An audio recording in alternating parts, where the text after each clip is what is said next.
Hello. Today I wanted to go into why this channel is called A Sim Racing Experience. And the reason behind that is that several years ago, my sister had shown me this ASMR video. And when I first started watching ASMR videos, that's when so many things in my life started making sense. I had never heard the term before.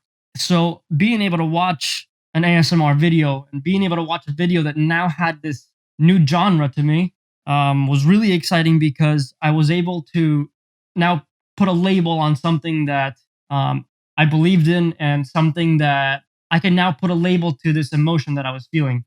So ASIM Racing was born from that. It was just my take on ASMR. And I think that growing up and just me in general, I have always felt that racing is a huge ASMR experience.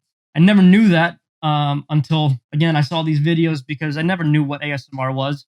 And again, once since I started learning about it, I've really become obsessed with trying to feel as much of that as possible in however many facets I can possibly imagine. So when it comes to driving, there's a lot of stuff going on, between the wheel, the shifting, if you've got the sequential or the H pattern shifter, playing with the clutch and the brake and the gas pedal. There's a lot of little precise things that are going on, and that's where I feel the most of that ASMR feeling that people talk about getting. It's super important to me because I feel that whole ASMR experience has given me a lot of confidence back. I guess I struggled with my confidence over the last 20 years or so. Um, Not much more than most of us do in our day to day lives, but I feel that being able to get back into driving and get back into some sort of a racing environment has really brought me back to the type of person I was back when I was growing up and back into this type of personality before I created this whole mess in my head. I used to deal with, and still sometimes it happens, a lot of depression and anxiety. And I really feel that this has taken that energy, focused it on something that is extremely positive, at least to me, and has really set me on course to feel a lot better about myself, to feel a lot better about things that I do. And even in my business outside of what I'm trying to do with my whole sim racing thing, it's a super exciting thing to me to be able to also take what I do here, apply it in my day-to-day business, and it's a great feeling being able to do that. So now what I actually think I'm going to do is do some driving. There's finally, I found out yesterday that with the Class C license, I can finally drive the Porsche RSR. And I think this week, well, yeah, this week we're still racing around Montreal, Circuit Gilles Villeneuve. So I'm gonna just go ahead and do a lap or two in VR and just kind of go through the lap and talk about what I learned yesterday on track. This was my first time yesterday on track with this car. So it was a lot of laps just trying to get around and trying to find braking points, trying to find apexes and whatnot. So we'll go ahead and switch this. All right, so we're here on track, and let me just check something here. I've noticed when I go through OBS to record the racing, sometimes the mouse uh, pointer tends to show up. Making sure that that's not there so that it doesn't disturb the VR. It's out of the way. All right, so let's just go ahead and get in. Oh, let me plug this back in. For some reason, this wheel tends to make a lot of noise. I don't know if it's something wrong with the motor inside, um, but sometimes it makes a vibration that's kind of annoying and wouldn't be good while I'm trying to talk here. So, all right, here we go.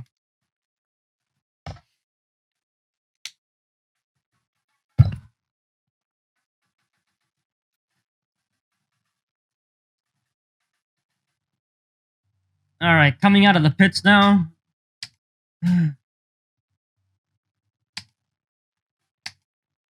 Brakes are still super cold, as you can see.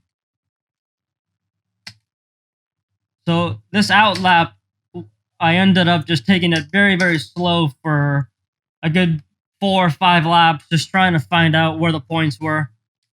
And then slowly started adding in speed. We'll keep it kind of slow just until the car starts coming up the temperature, brakes come up the temperature. And then we'll just do kind of one fast lap, just going through where I'm braking and where I'm turning in, and just go through the lap that way. Still locking up a lot. Brake bias is correct. Right now, I'm really just using the default setting on the brake bias at the 55.8. All right, and coming down the back straight now, coming back around. All right, here we go.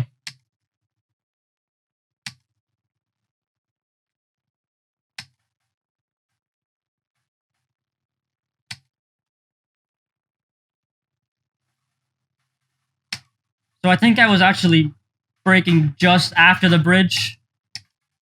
Still cold brakes, so a little bit of lock up there, second gear, and right up to the wall of champions. Ride the curb there just to try to get the car as wide as it could possibly go. Fifth gear, and then right down into second gear, braking a little bit early there since the tires and brakes are still cold. In race situations here, I would go back down to first gear and flat out fourth gear, downshift to second, and flat out just kind of modulate the pedal here, brake down into second gear, and I'm just riding the curbs. That's all I'm looking for, is just riding the curbs.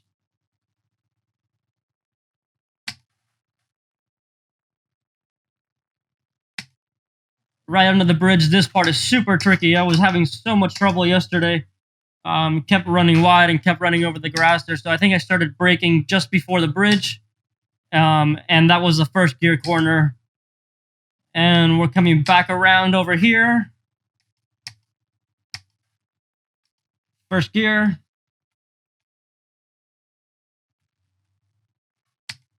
And back down the main straight. Or the back straight, I should say.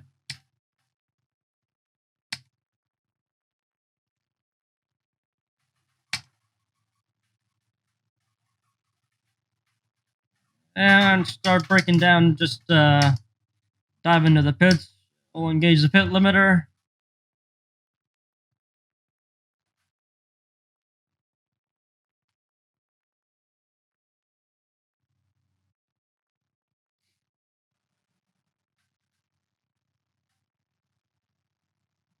Long pit lane here at Montreal.